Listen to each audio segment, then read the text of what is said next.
ഇപ്പോ മുള്ളരിങ്ങാട് കാട്ടാനാക്രമണത്തിൽ മരിച്ച അമർ ഇലാഹിയുടെ മരണത്തിൽ പ്രതിഷേധിച്ച് അവിടെ ജനകീയ മാർച്ച് നടക്കുകയാണ് തത്സമയം.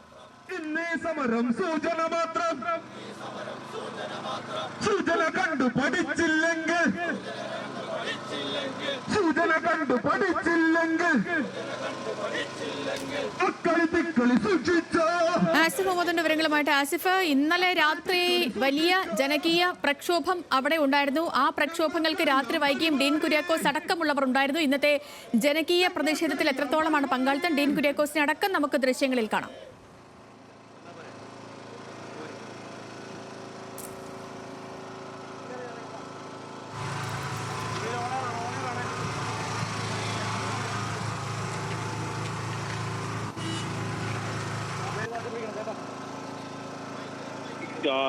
സംസ്കാര നടപടികൾ കഴിഞ്ഞതിന് പിന്നാലെയാണ് ഈ ഒരു പ്രതിഷേധം മുഴുവൻ രാഷ്ട്രീയ പാർട്ടികളും മുന്നോട്ട് പോകാൻ തീരുമാനിച്ചത്.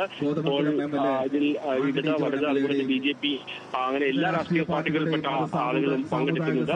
ഡീൻ കുര്യാക്കോസ് MP ഉണ്ട്, ഇടതുപക്ഷ ആന്റണി ജോൺ ഉണ്ട്. അങ്ങനെ മുഴുവൻ ആളുകളും ഒത്തുചേർന്നുകൊണ്ടുള്ള ഒരു പ്രതിഷേധ മാർച്ചാണ് ഇപ്പോൾ സെഷൻ ഓഫീസിലേക്ക് നടക്കുന്നത്. ഈ മേഖലയിലെ പ്രശ്നത്തിന് ശാശ്വതമായ പരിഹാരം ഉണ്ടാകണം എന്നാണ് ഈ നാട്ടുകാരുടെ മുഴുവൻ ആവശ്യം. അത് ഇങ്ങനെ മനുഷ്യജീവൻ ഇല്ലാതാകുന്ന ഘട്ടത്തിൽ വരുന്ന കേവല വാഗ്ദാനങ്ങൾ പരിഹരിക്കപ്പെടുന്ന പ്രശ്നങ്ങളല്ല. ഇതിന് ശാശ്വതമായ ഒരു പരിഹാരം ഉണ്ടാകണമെന്ന് ആവശ്യപ്പെട്ടുകൊണ്ടാണ് ഈ മാർച്ച് മുന്നോട്ട് പോകുന്നത്.